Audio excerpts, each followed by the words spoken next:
Ce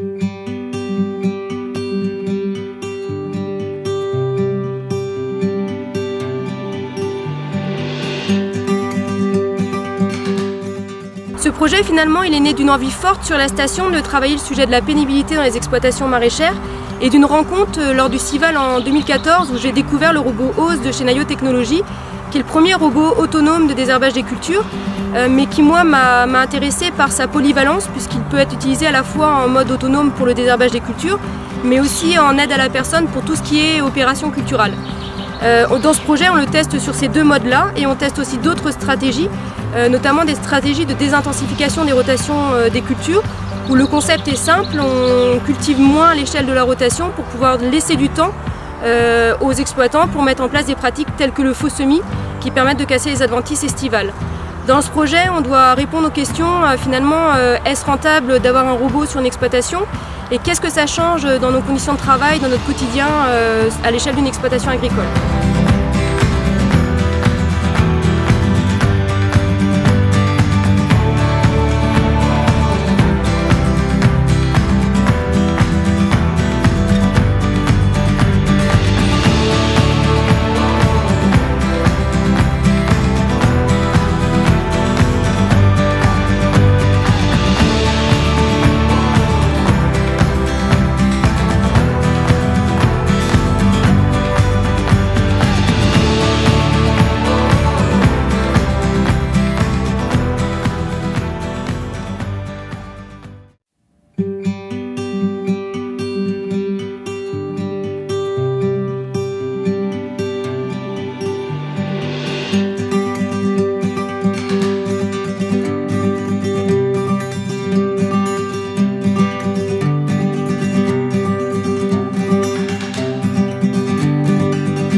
On avait beaucoup de mal à maîtriser l'enherbement de nos parcelles, donc voilà, les passages à la main ça suffisait plus. C'est une création aussi d'exploitation, donc on n'avait pas forcément de matériel adapté et spécialisé encore, on était mal équipé, donc on a fait le choix d'acquérir le robot.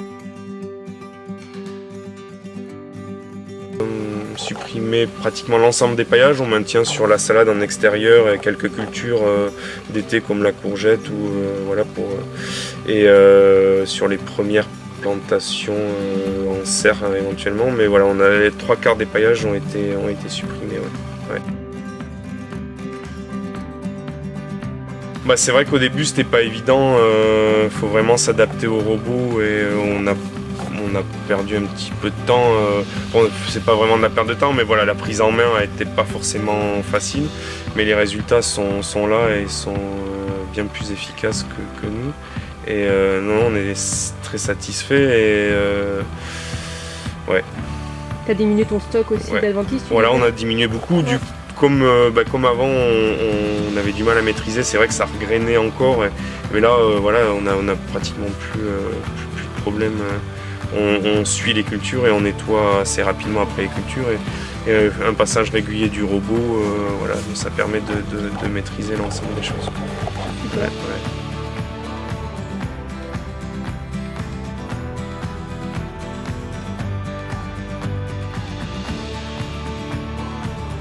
Au début, c'est de biner, donc voilà, pour essayer de limiter les désherbants, et puis pour la pénibilité aussi, pour nous tracter, et puis faire des interventions sur les cultures comme arracher, ou nous en semences on enlève les feuilles pas mal, on déjupe, on fend les choux, voilà, pour avoir une position de travail un peu plus confortable, pour pas se briser le dos.